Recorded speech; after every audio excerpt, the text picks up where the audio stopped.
Okay, I want to start out this video just by acknowledging that it's crazy that this movie actually got made. Since the original came out in 2017, a meme was born. The meme was, release the Snyder Cut. And this meme blossomed and it grew. And HBO is like, hey, that might be a good way to promote HBO Max. We're just gonna take it. And then to promote HBO Max, they're like, hey, guess what? We'll give you nerds the Snyder Cut. A year and $70 million later, here it is. Power of the internet, folks. The original cut, or the Whedon cut, was kind of a victim of circumstance. Zack Snyder had this unexpected, horrible family tragedy when his daughter passed away, so understandably he left the project.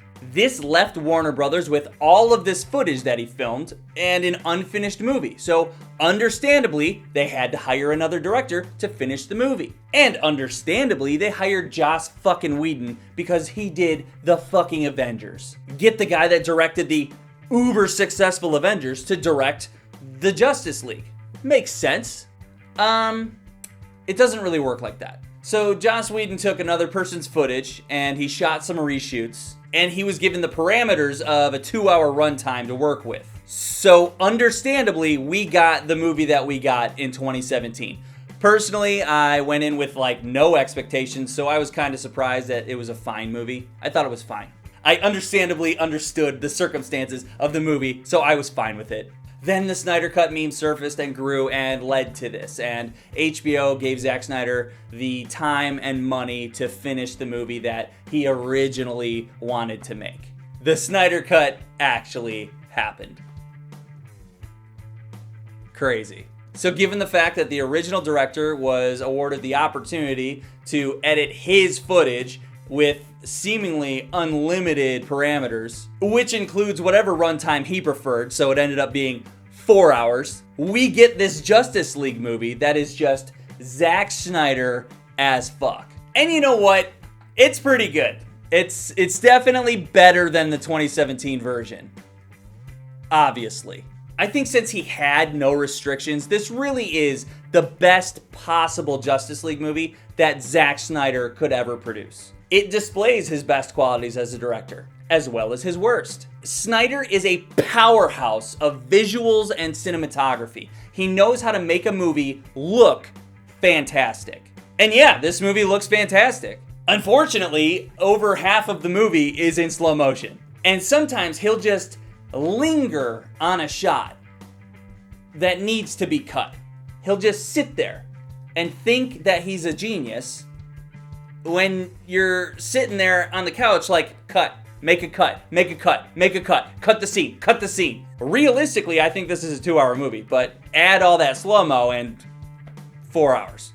It looks great though. And if Snyder had finished the movie in 2017, given the 2-hour restriction, I think you probably would have ended up with a movie pretty similar to the one that Joss Whedon created, but maybe with less jokes. Now, if you just watch this movie without thinking, turn your brain off, it's really entertaining. But while you're watching this entertaining movie, your thoughts start creeping in, and then you're like, hey, wait a minute.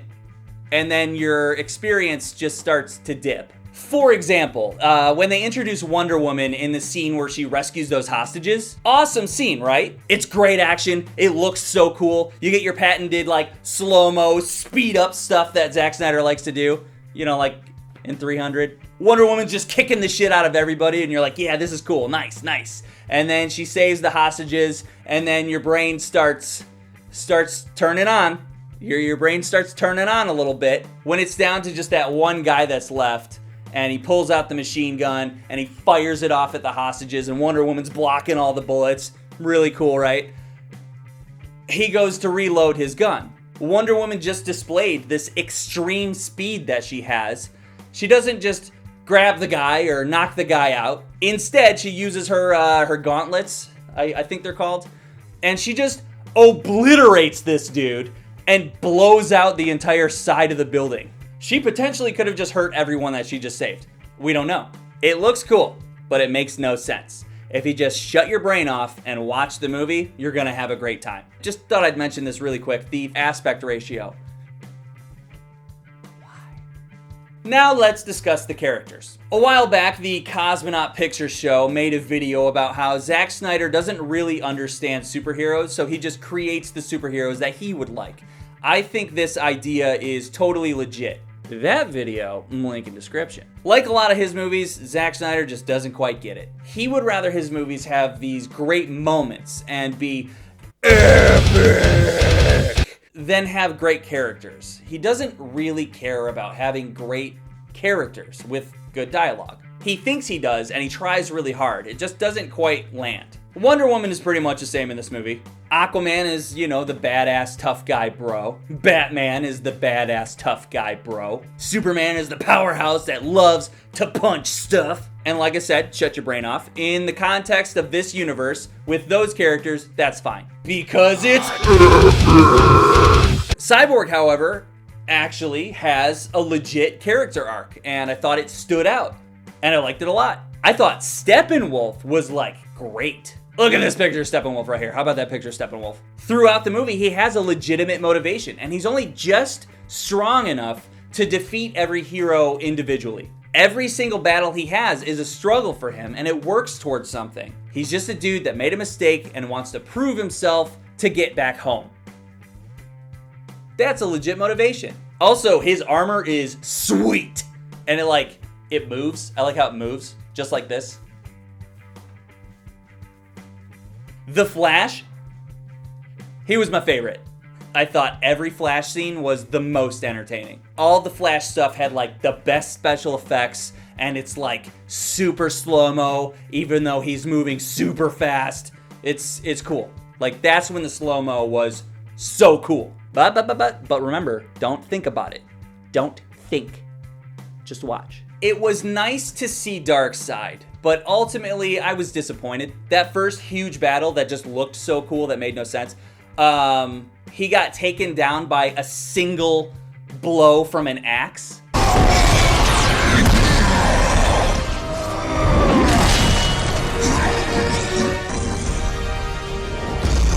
Okay.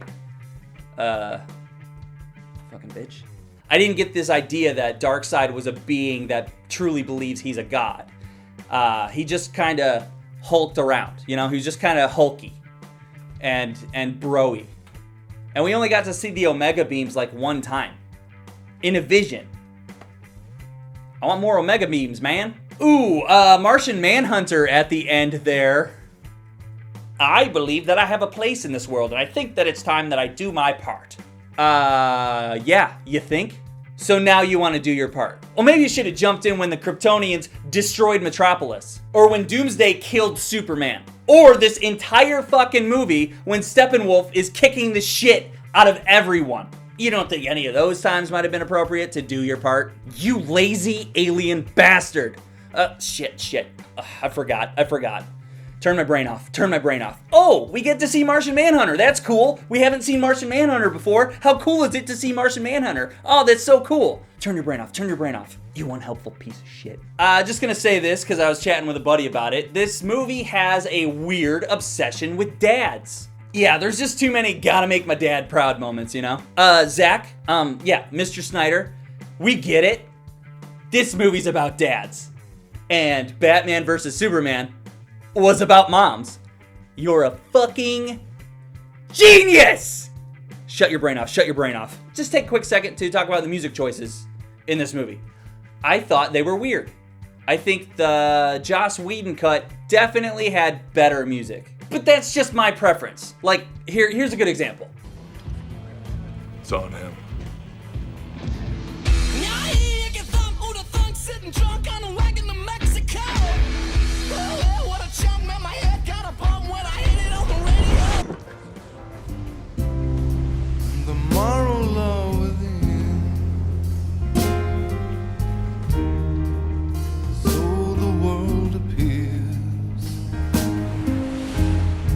Whichever one you prefer, that's up to you. I've learned my lesson about dissing music on this channel. There is also a lot of exposition throughout this movie via storytelling. And that totally works because we're visually shown these stories. The show don't tell method is something that Zack Snyder definitely understands and he does well. There's a lot of moments in this movie that I don't think would have happened in a normal movie's runtime, but because we had a 4-hour runtime, these moments did happen. And I think these moments are the best parts of this movie.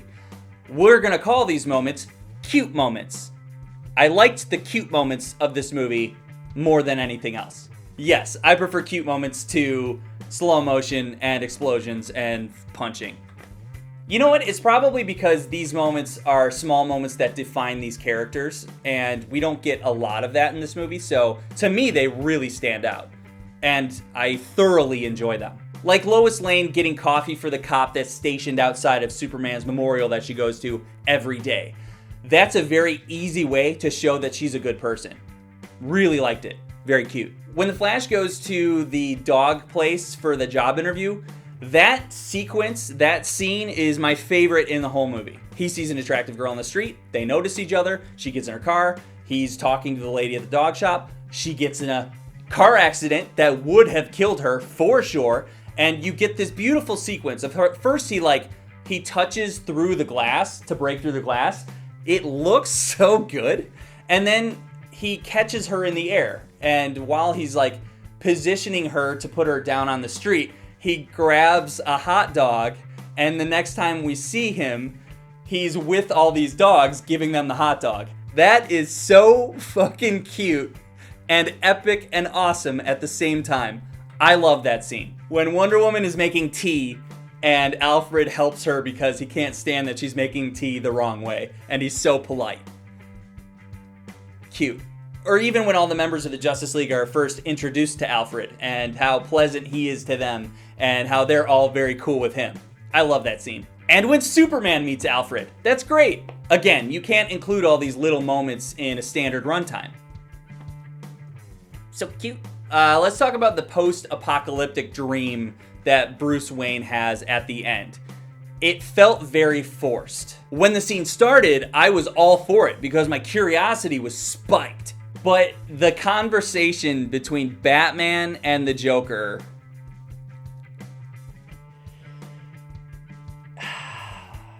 it was bad. It was so bad. If you're gonna do that, you need an actual writer that knows these characters to create that dialogue, all right? To have Batman threaten to kill the Joker in that way is just so stupid. When Harley Quinn was dying in my arms, she begged me to kill you slow. And I will fucking kill you. I will fucking kill you.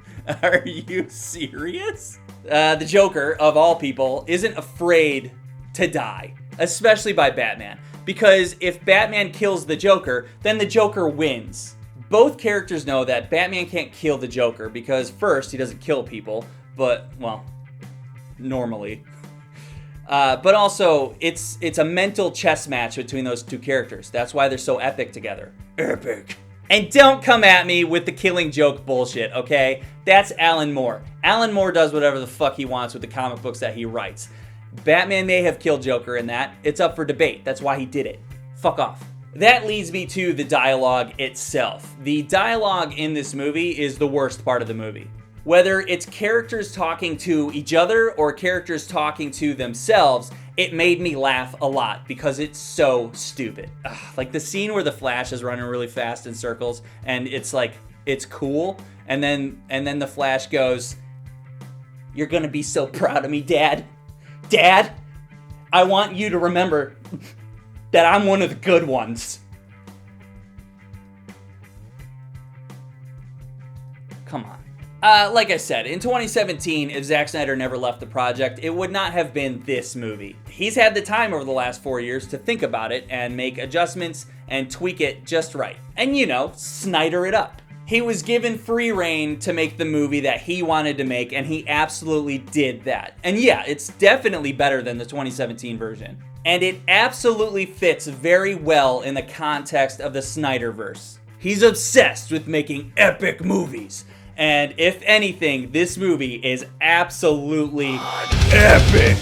And sometimes that's not the best thing, but at least it's really entertaining. I watched this movie twice before I made this video, and I can definitely say that this movie is so entertaining. It doesn't actually feel like 4 hours, and I gotta give him credit for that. I think I'm gonna leave it at that. See ya!